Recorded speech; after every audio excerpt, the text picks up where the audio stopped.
rain pennies from heaven. Don't you know each cloud contains pennies from heaven? So let's find out. 3, How valuable is it? 1, you're live.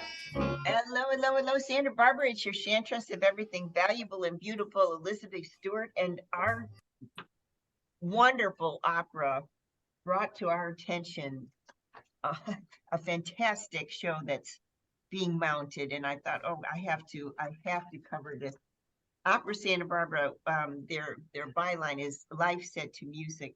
Kostis Protopapas, who's just incredible, I don't know what you call him. He's artistic and general director, but he is one of these people that is so open to all kinds of art forms. And I've always been fascinated. So he's helping with this Broadway meets opera, The Light in the Piazza at Center Stage Theater. And we were, talking with Kostis or emailing Kostis, and he was sending us links of the rehearsals and how cool that was. And I thought, I got to find out more about this. And Kostis introduced me to Timothy Accurso, who is the director of the Chrisman Studios, and they are mounting the production. And with us today, we've got a couple of performers and stage folks to talk about the production. But I'm wanting to introduce Timothy first, and then Timothy's going to introduce by name some of the performers that are with us on the radio. And then I'll introduce a little further the performers, because I've got bios on them and done some research last night on the performers. And I have to say, Timothy, I'm so impressed with you because you're artistic director of the Santa Barbara Gay Men's Chorus. And I'm older than you, and I went through some interesting times during the AIDS crisis. And I had a really close flatmate who was sick, and he had amazing voice. And this is years ago. This is the 80s. He had an amazing voice, and I got him involved with the San Diego Gay Men's Chorus. And he said that he felt so alive, in the midst of the ravages of the disease. He felt so alive singing. And the chorus actually, this was kind of his life for the last year of his life or so. And when he passed, the chorus went to the Rose Garden with a bunch of balloons and sang. Oh, I'm going to get teary-eyed now. And launched the balloons in the Rose Garden as a memorial to my friend John. And it was just amazing, the connections that he made, that last year with the Gay Men's Chorus, and just loved it. And I could hear him practicing, the last year. He couldn't really walk anymore, but I could hear him practicing. It was great. It was fantastic. So when thanks I for read sharing that that about you, that's just amazing. When I read that about you, I was like, oh God, we just need more people like Timothy in our lives. Timothy is a principal pianist and director of the Chrisman Studio, as we said. And I was amazed too, because usually, hey Richard, this is going to sound funny, but for years, Timothy, my background is in ballet. And so for years, I worked with dancers and artists, kinetic artists. And what's interesting is that nobody could write an email the way you wrote me an email. And I thought to myself, this is because he's a pianist and he's got that logical side and probably good at math. And so he probably can logic through a really cohesive statement of how he'd like the show today to go, and the emails and et cetera were perfect. And I thought, this is the difference between a hoofer, which is what we used to be called, and a pianist. Well, I assure you that I cannot move my feet and at the same time, so which is also why I stay away from the organ. So dancing an organ was tough for me. Have you seen that guy that plays the organ? He's kind of flashy, kind of Liberace kind of guy. And he was just, I'm blanking, but he was just in Santa Barbara. Cameron. Cameron, that's right. Yeah, amazing to watch the guy. Yeah, what a great concert that was at the Granada. That was, yeah. You were there. Yeah, I wouldn't miss it. Okay. Well, I want to know, okay, first of all, there's more to Timothy here. Born in Glen Lyon, Pennsylvania. He lives in Santa Barbara. He's been with Opera Santa Barbara since fall of 2018. As I said, artistic director, Santa Barbara Gay Men's Chorus, really big place in my heart. Pirates of Penzance, Utah Opera, April 2022. Palm Beach Opera Music Step, 2018. Opera Saratoga music staff, kind of an interesting place for opera, 2016, 2018.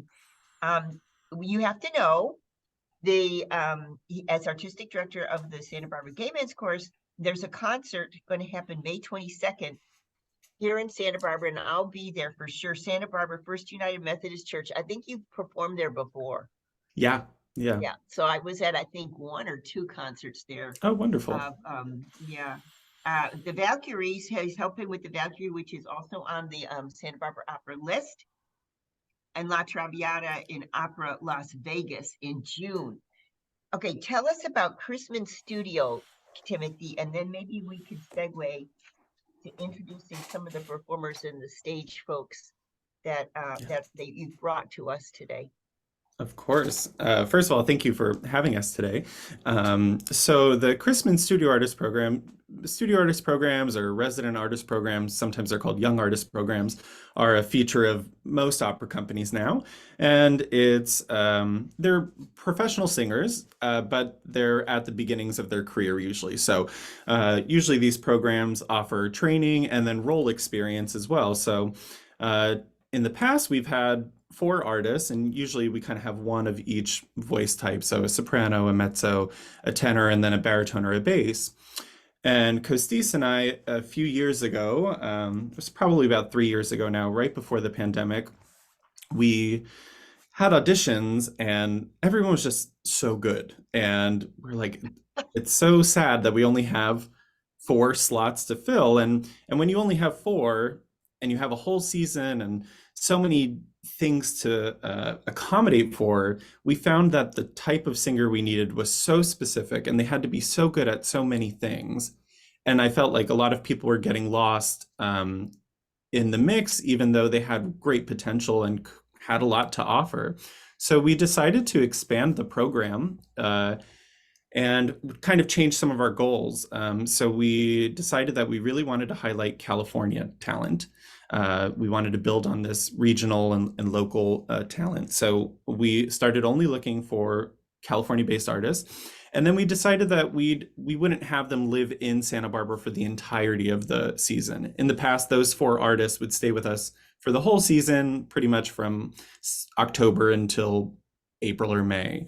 And we decided that this way we'll focus on California talent who hopefully can get to Santa Barbara relatively easily when we need them to be here, and then just have them come contract to contract. So they'll be in Santa Barbara for 2-3 weeks at a time. And that way they can keep, their lives at their home bases as well. And it gives them a lot more flexibility to take other work. And so that expansion happened, and we approached Roger and Sarah Chrisman, who fund the program and support us, and they were very enthusiastic about it.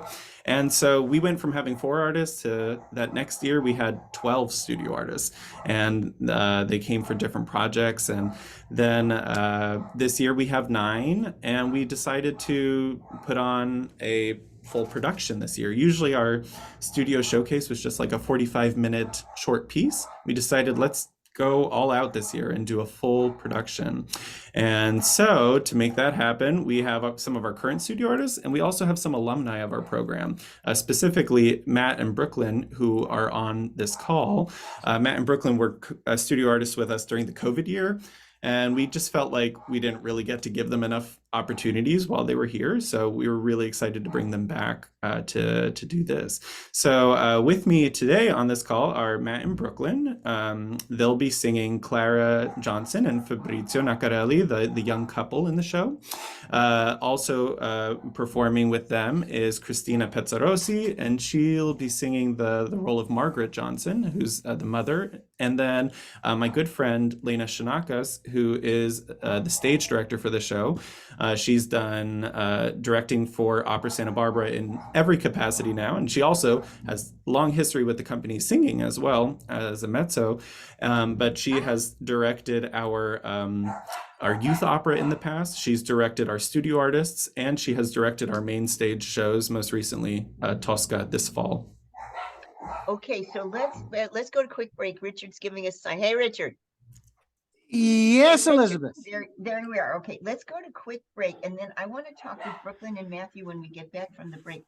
And I just have to say, just a little bit bragging on Brooklyn. I mean, not only is she gorgeous, but she's got a gorgeous voice, and I see that she's got an upcoming engagement soloist at Lincoln Center Hall. Yeah, thank you so much. Yeah, that's fantastic. And Yeah. and we're going to talk about some of her career highlights as well. And then Matthew also is something to brag about too. And so we're talking a little bit about his background. And I think they're both upcoming engagements with the Southern Illinois Music Festival coming up shortly. So we'll talk a little bit about their background and how they managed to end up as a member of the Christmas Studio here in Santa Barbara for 2 seasons running. And you know what I have to say, Timothy? You sound to me like you and Costis are like blood brothers, because Costis is one of those people that, for example, during COVID, I happened to just mention to Costis, you know, I've been walking around my neighborhood. It was at the beginning of the pandemic, walking my dog, and there's this young guy who stands on top of his roof, you know, straddles the roof and plays flamenco guitar. And Costi said, find him, bring him to me. I want to know. And it's just like, now, when you said that you had to expand Christmas because of the difference, you couldn't have a voice that would go through all of the panoply of the various genres. That sounds like Costis to me, like, okay, it's music. It's all music. Let's welcome it all. And I love that. I mean, my mom's a pianist, and she's one of the first female graduates from Juilliard in conducting way back when. She's born in 29. And but my mom was accompanist for the Lyric. And she knew of Costis, as a matter of fact, and Costis' wife at the Lyric. So she was a pianist and 2 hands performer, four hands performer, and director of Sweet Adelines and the Melodiers choirs. And so she was talking to me about this idea of all music is music, and I just think that's fantastic when we talk about, you know, all of what you're doing with Chrisman there. Okay, Richard's giving us a quick break. Let's go to quick break, and we'll get back from the break. I want to brag a little on Matthew and Brooklyn. All right, Richard. Hey, Richard. Well, anyway, I got to say, Richard is he pulled together some of the music that Timothy sent us. And so we're going to go in and out of break with some of the music of the little bits and pieces of the recording from The Light in the Piazza. Hey, Richard, are you there? I am here, Elizabeth. Okay, we'll go to quick break. And like I said, we're music from In and Out from Piazza. Don't turn that down.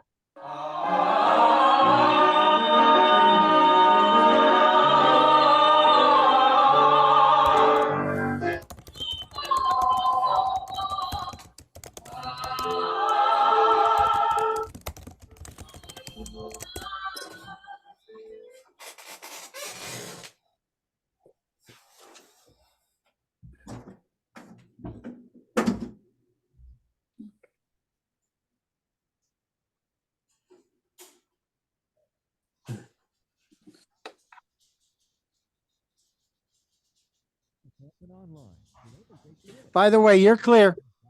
Okay. So we can talk. Yes, you can. Okay.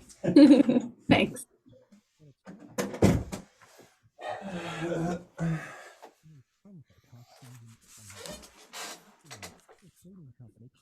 There? Nope.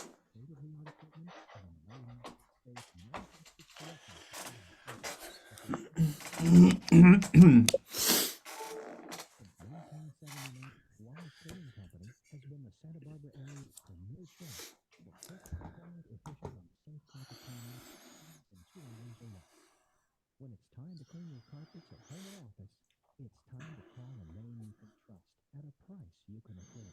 It's time to call 967-1800 for the pros at Water Cleaning Company, where no job So, Timothy, growing up with my mom is, 1860. she's still around. She's 94, 95. She Your carpets.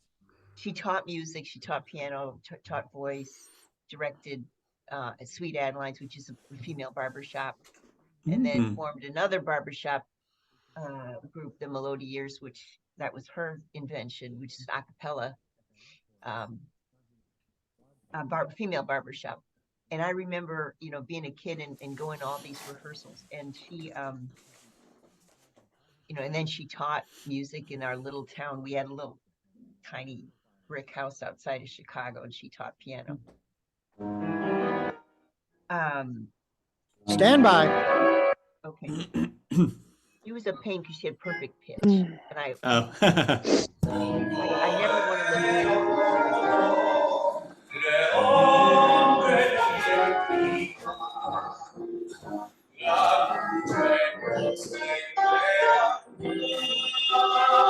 Here we go in 3, 2, 1. You're live. Welcome back. It's Elizabeth Stewart. We're celebrating the Light in the Piazza, which is a performance, and I just want to give a shout out. So it's under the auspices of the Chisman studio artists of the Opera Santa Barbara, and we are going to just tell you that it's limited seating. It's at the Center Stage Theater, and it's Broadway at its best. So the opening night is Thursday, and then Friday, and Thursday, March the 23rd at 7:30 p.m. And the opening night is also a night that you can meet and greet. So it includes a reception for under $60. So you can go online and check that out. And then Friday and Saturday and Sunday, Friday is March 24th at 7:30 p.m. And then we have the matinee, another Saturday and the matinee on Sunday. So if you are interested, those tickets are under $40. So this is not a Broadway ticket price, but you get a Broadway show. I mean, it's pretty so it's worth looking into. You can just look at Opera Santa Barbara, and all the ticket information is there. So we're going to brag on two of the performers. So we've got, if you know the play, if you know the Broadway play, Light in the Piazza. So a young woman is falling in love with with life and men, secondarily or primarily, depends how you look at it. And so her love interest in the performance, Fabrizio Nacarelli, is played by Matthew Greenblatt. And so a little bit about Brooklyn. She's got such a unique name, Brooklyn Snow. It's sort of like I picture. Okay, well, let's not say, those of us have a certain age and we remember Brooklyn before it was Brooklyn. And when I picture Brooklyn Snow in the 70s, I picture, well, that's great. It's snow. We don't have to look at Brooklyn anymore. and now it's just gorgeous. So so Brooklyn Snow is born in Beaverton, Oregon, lives in Newport, Oregon, and she's performed at Opera Santa Barbara many roles. Semele, which is 2022.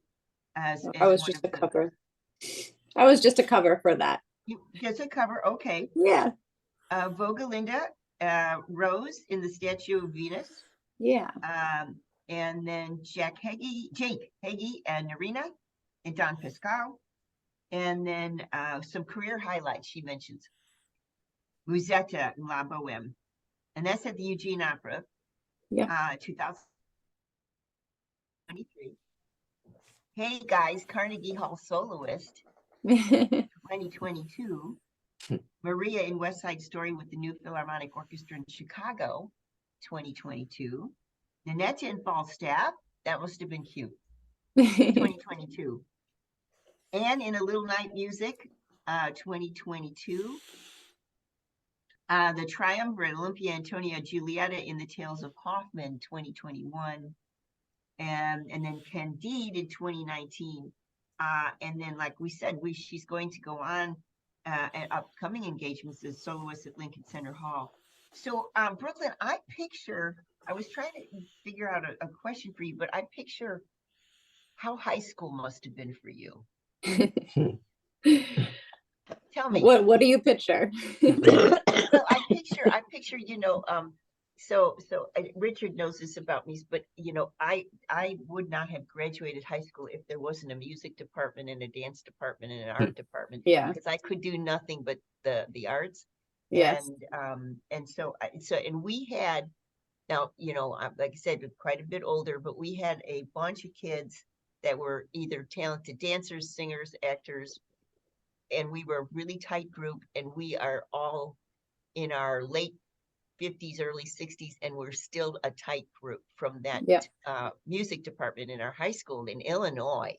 That's incredible. And I picture it was like how I picture you is perhaps we were not cool amongst the general populace of high school. To Broadway and to opera, and we would get together instead of playing rock music, we'd listen to classical music. Literally, we'd get together and listen to classical music. Wow. And so I picture us being uncool, but then as we matured, incredibly cool. And so tell me more. I'm talking too much. You tell me about your background. Oh, yeah. Well, I grew up, I was born in Oregon, and then we moved to Hong Kong and then to Holland. We were out of the country for a little bit, and that's really where I found my love for dance and music, and was always in choir. And I came back to America and was always in choir and just loved it so much. And I kind of dabbled in a lot of different things, dance, sports, acting, whatever it was. I tried a lot of things out. And yeah, it's been a fun journey. I love singing all kinds of genres. So it's been so wonderful getting to practice Clara alongside my husband, which has been really fun. We just recently had a baby, so it's been a lot of fun. You're kidding. Yeah. What's the baby's name? How old? Her name is London. We decided to stick with the city borough theme. Just continuing to leave me out of that theme. Yeah. Brooklyn and just Matt. She's 4.5 months and she's just the best. So it's been really fun. She's here with us now, and my parents actually came as well. So they're taking care of her while we're in the rehearsal process. Here's a little picture of her. Yeah, that's what I was going to ask. I mean, I've been there, done that. There she is. Richard, take a look at London. I feel like that's your best production to date, don't you? Yeah. I would say so. Yeah. Oh, that's fantastic. So, but the issue is, Matthew and Brooklyn, the issue is, of course, it's hard enough being parents of a 4-month-old baby because you haven't slept in a good 6 months probably. And eaten properly and had a minute to yourself. But it's hard enough to do that and be in a Broadway production on top of it. That's doubly harder. Maybe it's a wonderful escape. Yes. I don't know. We're so fortunate that Matt's parents are here to help. And it's given them an opportunity to also spend a lot of time with their granddaughter, which they are definitely very excited about, and it makes us happy. So it really has worked out because we still get to see her when we're not in rehearsal, and we know when we are in rehearsal, she's being taken care of by my parents, who there's no one better that we could ask for. So Okay, so Timothy, you better quickly mount another production that will star both of them so they can continue this trajectory. Yeah, I know. That's a great way to have a child. Here Then you we'll go. give it a few years and get London on stage too. Yeah. So That's right. That's right. Can't help that. Yeah. So just very quickly, Matthew, is the love interest Fabrizio Nacarelli, hometown Port Washington, New York.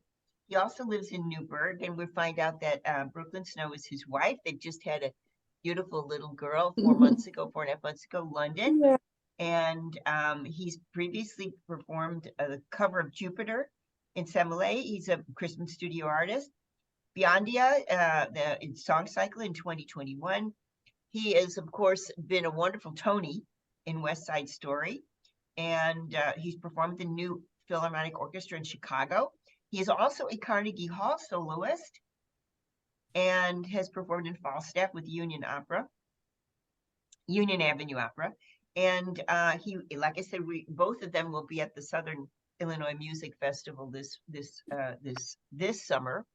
And Richard's giving us a quick time. We have to go to break, but I want to hear Matthew's experience in music growing up. I mean, we had well, just, you know, the male experiences in my day was wholly different than the female experience in you know, being a music nerd, and wondering how that fit you when we Like get back my from the break.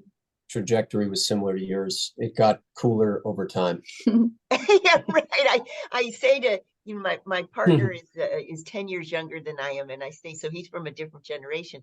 And I say, you know, it's interesting because he loves some of the great rock soloists. And I said, they were in men's choirs when they were younger. He's, oh, no, they definitely weren't.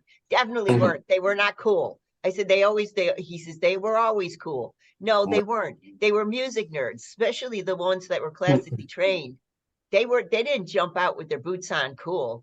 They just weren't. Right. So, That was an evolution. Yeah. Anyway, Richard, let's go to quick break. Then we get back from the break. I want to talk about Matthew. And then we also have with us Christina and Lana, and we're going to talk a little about Christina because she plays the mother, Margaret Johnson, in the production. We're going to wrap her in and brag on her a little bit. Lana is the stage director, Lena. a thankless job, an absolute thankless job, but an It's not exhausting job. thankless. It's not thankless. I love it. I love it. I love it. Some people love it. I remember in my ballet company. Yeah, Lena loves it. We had a stage manager. His name was Rue, and Rue, very interesting. He named himself the Rue the Day because he was a stage manager. So he named himself. Shouldn't have done it. Oh my goodness. Oh, why was he doing it if he didn't love it? Oh my He loved goodness. it. He was one of those curmudgeons, you know. He loved to hate the stage, being the stage manager. Loved to hate it, you know. In those days, smoke and spat and drank, and you know, the typical stage manager. Anyway, let's go to a quick break. When we get back from the break, I want to talk a little bit to Matthew about his experience as a music nerd growing up. Don't turn that dial back in a minute. Hey, Richard, let's go to break. Okay. You're clear. Okay, thank you. Ooh.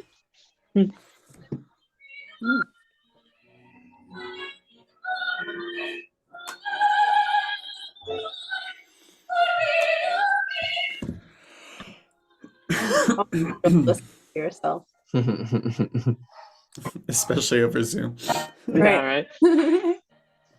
It's like I feel like my voice is like whole perfect fifth lower today because I'm like so tired. I'm like, oh, A baritone. I'm a baritone today. Yes. We had a long day yesterday. I'm glad it went Tim- well, Tim.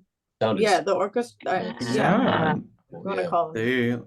They sound beautiful. Yeah. right away just like- clicked in. Yeah. It's nice that like your top, the soprano instrument and the bass instrument are solid. That helps so much. When you've got a solid bass line, Yeah. you're Yeah. golden. Yeah, he's great. And Also, that it's fun The to watch a harpist. harpist. I like don't Oh, get Yeah. Such a beautiful instrument, right? yeah. So many things to do. All of I know. that plus the feet and I know. We fascinating. just did American Dream, and I was playing in the pit for a piano part, but Ellie, the same harpist, was playing, and it was a really hard harp part. But whenever I wasn't playing, I just watched I just watched her. Do you have to have like a certain body type? Because I feel like her arms are so beautifully long. Yeah, And she has long arms. I don't know. I mean, I'm sure They do. people can make don't it think work somehow, but That's yeah, I don't know what the like length is from the like T-Rex lowest to the highest.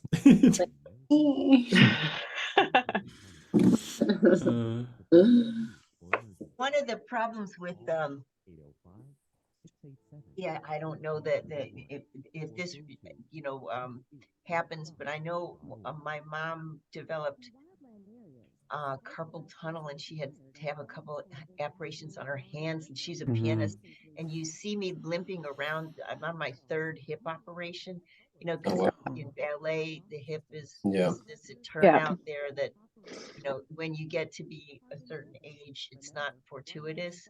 So, so I'm trying to relearn Mhm. walking at this point. Elizabeth, if I could just say that my name is pronounced Lena, not Lana. Lena. Okay. Stand by.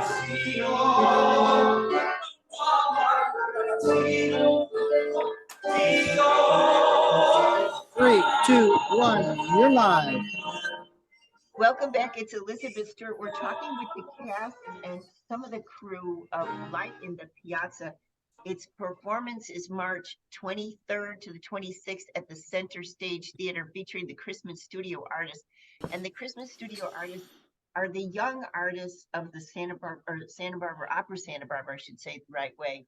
And they have expanded their footprint from 4 studio artists to now 12 studio artists, and it's a residence program that's got a different look to it. We were talking with the 2 leads, Brooklyn Snow, and she was telling us a little bit about her background, and she leaked the breaking news that she and Matthew in the Light in the Piazza, they have a little girl together, 4 months old, London.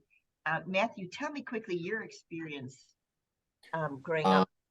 Yeah, so I come from a Jewish family, and pretty much after I had my bar mitzvah, I had a lot of family members come over to me and said that they really enjoyed hearing me sing and chant the prayers.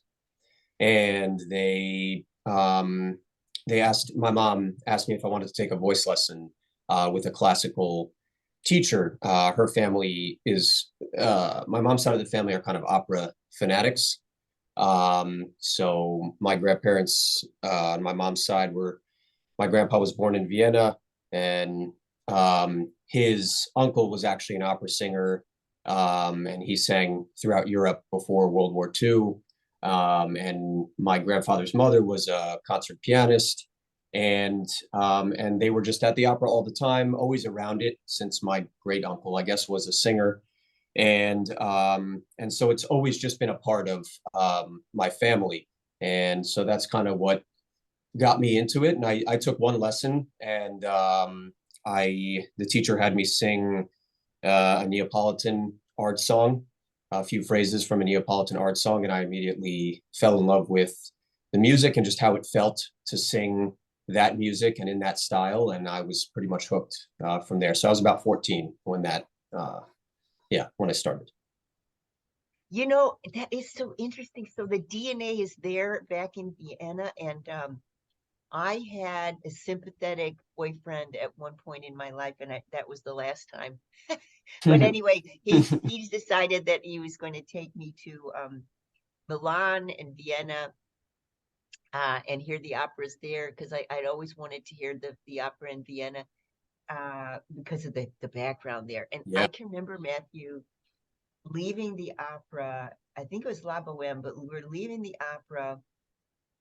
And first of all, it was long because, you know, you're in your box and it's a good 4-6 hours that you're in there, because they bring snacks up there. I mean, lovely delicatessen and wines, and, you know, it's an evening, long evening. And there's the divertissement usually in the middle of the opera. And so we were there. When we left, it was quite late. It was past midnight. And the entire audience was doing a critique of each singer. Wow. And they were all making plans, because my parents speak German, so I spoke a lot of German growing up. So I could understand what they were saying. And they were all asking each other to go to various coffee houses to discuss the opera. Wow. Awesome. At 1 or 2 in the morning, it was like, wow, these people, they have it in their blood. Yes. Which is so fantastic that you descend from that. Totally. Yeah. And and he was unfortunately, his career was cut short because he died during the Holocaust, actually. So they were always, everyone in the family always wanted someone else to sing. And so after my bar mitzvah, they're like, all right, Matt, it's you. Go do it. What? Yeah. What? No, Oh, it's Timothy, sweet. Did you know that? Did you know that? Did I know? Yes, I was told from a young age by my grandfather about his uncle and just the history of opera in their family and just how much they wanted, how much they loved it. And I saw my first opera pretty young. So it was definitely something I was made aware of probably from the time I was 10 or something like that. So so on that side of the family, that the side that was devoted to opera, my grandmother was a German grandmother, and it obviously came over later in life, but to the States. But she was an opera fan, and she took me to Radio City Music Hall when they were doing light opera, and I remember seeing Madame Butterfly with her. I was 5. I can remember that, and I can remember that I have a good recall, and I can remember her, encouraging me to sing some of the Madame Butterfly. I remember that. I remember, Wow. In the nosebleeds and hearing Yep. Madame Butterfly Puccini up there. Amazing. Christina, I want to talk with Christina, Richard, before we go to quick break. Christina Pezzarosi plays Margaret Johnson. How does a person born in Montana end up in opera? That is a very good question. Well, I grew up on obviously country music. My dad was a gigantic country music nerd, so I grew up singing Patsy Cline and Johnny Cash and George Jones, all of those wonderful older country western singers. But my mom was a classical oboist. And when I started to get older, she introduced me to classical music, just all kinds of classical music. And she said, you like to sing. I want to give you this CD of opera. And it was a CD of Maria Callas, all of her greatest hits. And I think I listened to that CD on repeat for 12 hours a day, if I could. I just the music spoke to me in a very, very crazy, weird way. And I was like, Mom, that's what I want to do. And so I went from country music, riding horses, branding cows to opera. I found my way to it, I suppose. Timothy, I see in your face you have quite a reaction to that story. It's just amazing everyone's path to the same art form, especially now. I mean, I think it's crazy that anyone ends up in a career in this. I mean, it's and performing is the easiest one to get into. I'm always amazed at how does someone become a props master? How does someone become a costume designer? Especially in today's world, it's those skills are so invaluable, and it's such an amalgamation of so many other art forms. It's how does someone even come to that? And it's amazing when you meet the people who do. They're just wizards. So I have to say, so Matthew, my background is sort of similar to yours in the heritage, in the German heritage, Austrian heritage. My cousin, second cousin removed, or however that is, she is a wig mistress for an opera company in Germany. Cool. And so she does she makes the wigs and the headpieces. Very cool. And yes, Timothy, there's all these specialized things that we're talking about. And while we're talking about that, let's quickly talk to Lanya Shikakis. I'm gonna say this wrong. Shikakis. Did I say that right? It's Lena Shanakis.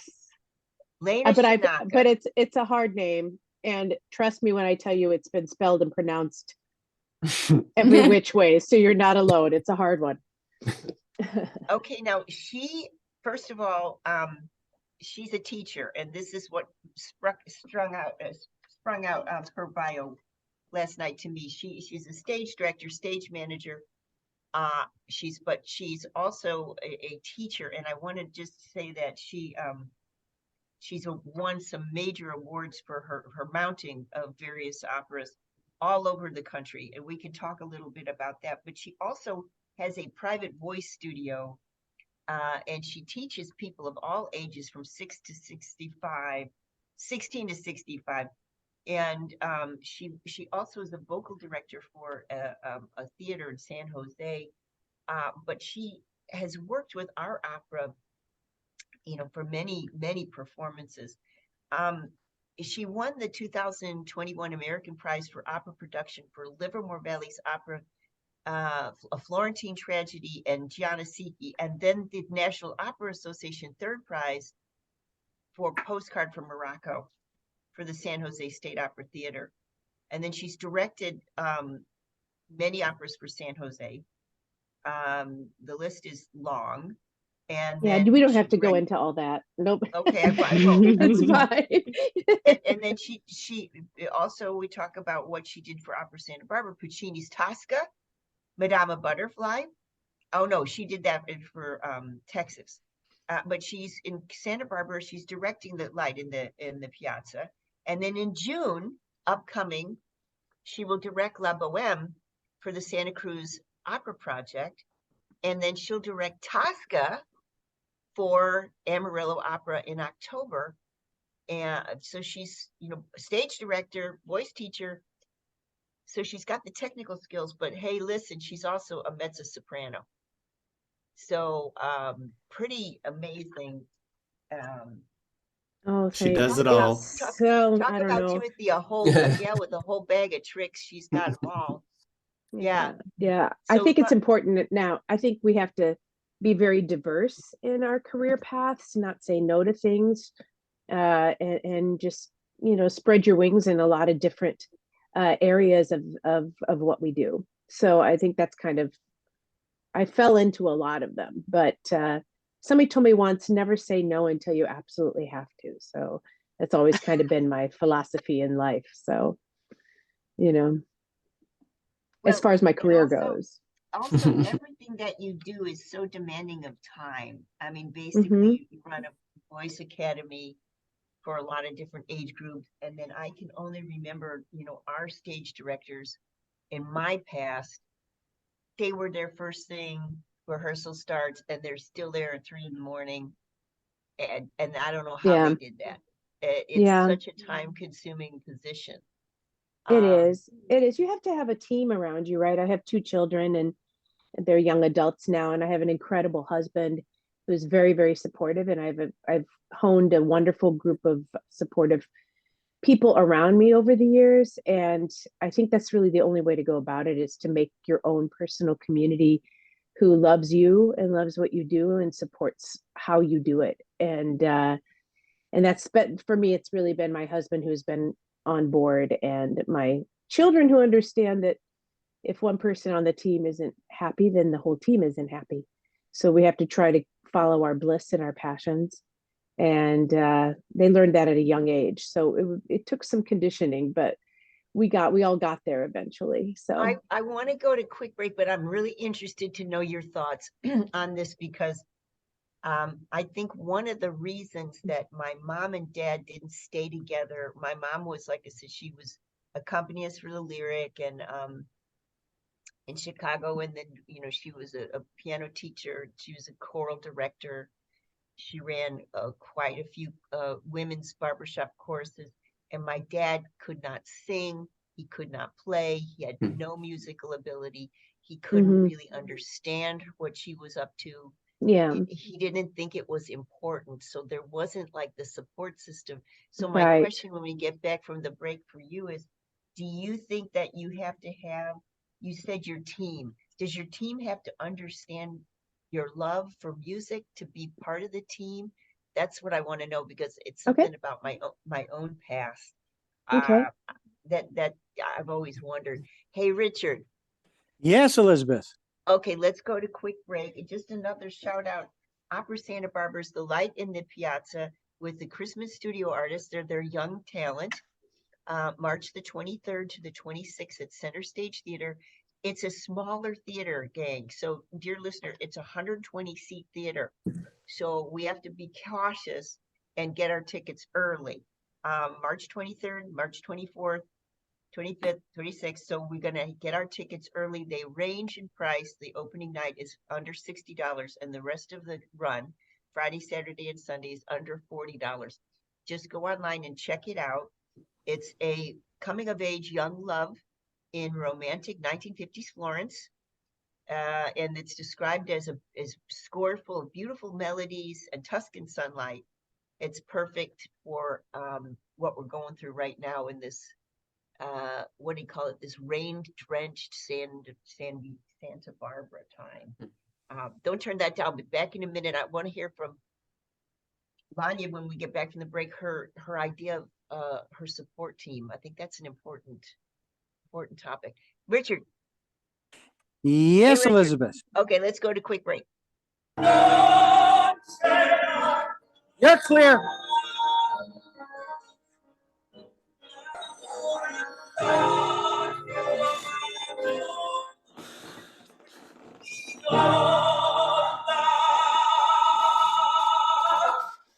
Sing it, Matt.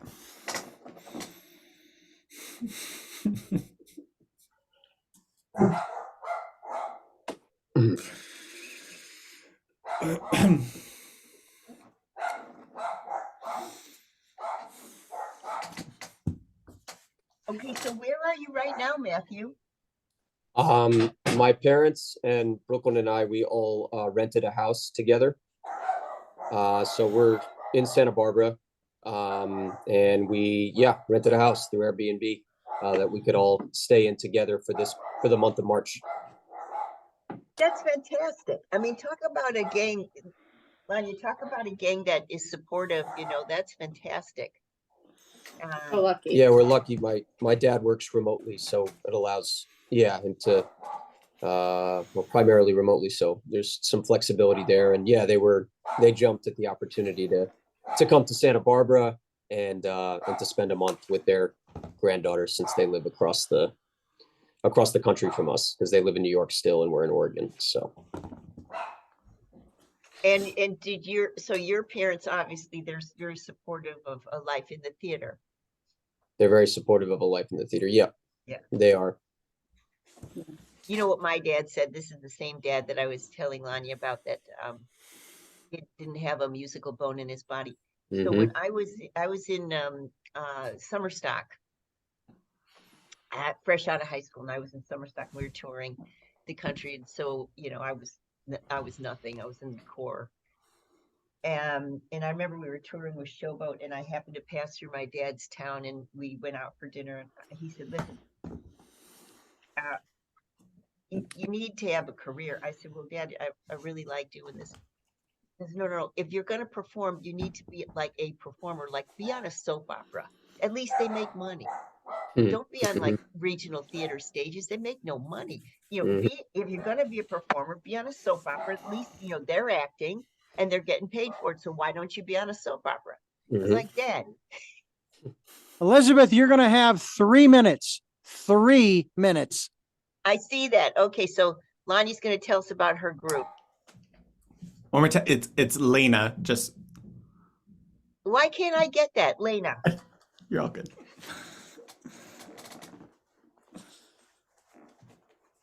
Hard-A, got it. I wrote it down 3 times, Timothy. All good. There's a lot of names.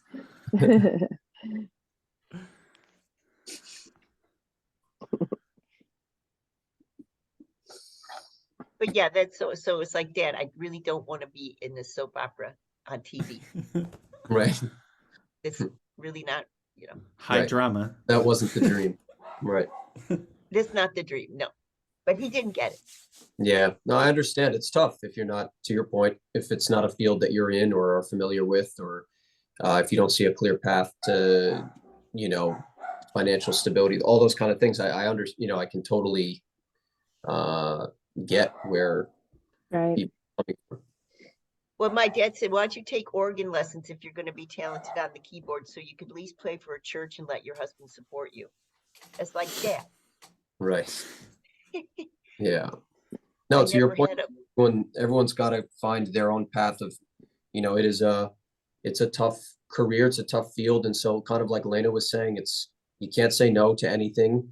you have to take every opportunity that is kind of thrown your way, and then also find your own path of how you're going to make it in this career. It's somewhat nebulous, I guess. And so there's no one path, and you're just trying to figure out a way to, sustain. All right, you have 3.5, 3.5. Stand by. In 3, 2, 1. You're live. Welcome back. It's Elizabeth Stewart. I'm celebrating the Light in the Piazza, Center Stage Theater, March 23rd to 26th. This is the Opera Santa Barbara featuring the young performers, the Christmas studio artists that are extremely talented. We've been talking with a bunch of them. And Lena is going to just quickly close out our session by telling us about what she feels about her support group. Go ahead. Yeah, I mean, we were just talking about how important it is to have a great team around you. And I have to say that this team that makes up the Light in the Piazza has been an absolute thrill and a joy to work with. These young singers are just so talented. And I feel like there's so many times that people of my generation will always say, oh, back in the day of Tibaldi, back in the day. Well, you know what? We're living the day right now, because these young people know how to sing. They are so technically sound. They're dramatically on the top of their game, incredible musicians.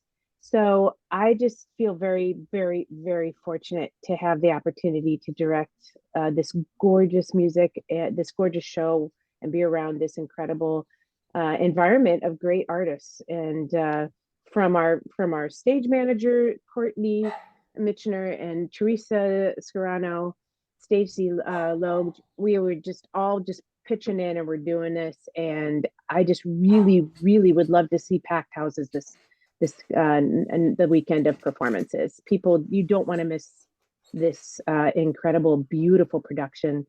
It was debuted back in 2003 in Seattle, and then had its Broadway debut in 2005. It's won a couple Tony Awards, and the music's glorious. I mean, Adam Gettle did it right. So And he also and he also reached out to us, the composer, and was very excited about what he saw and on our newsletter clip of Brooklyn, and was very kind to offer any advice or his services to us. So we're on his radar, and we're very excited about that. So thank you, Tim, for including me and for gathering these incredible singers together to give the Santa Barbara audiences just a wonderful, wonderful experience. If you don't come, people, you're going to miss out. I'm telling you, it's beautiful. So let me just say, if you're interested, so I'm going to give you one more time.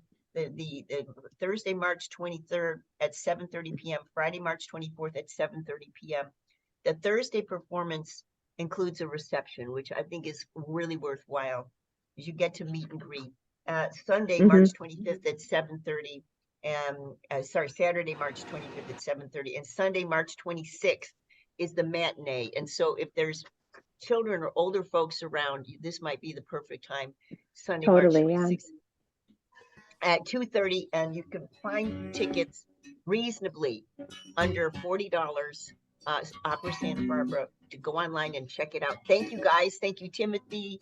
And thank you, Elizabeth. Thanks so much for having us. Thank you, Elizabeth. Christina, thank you so much. Bye. Thank you. Thank you. Bye. Bye.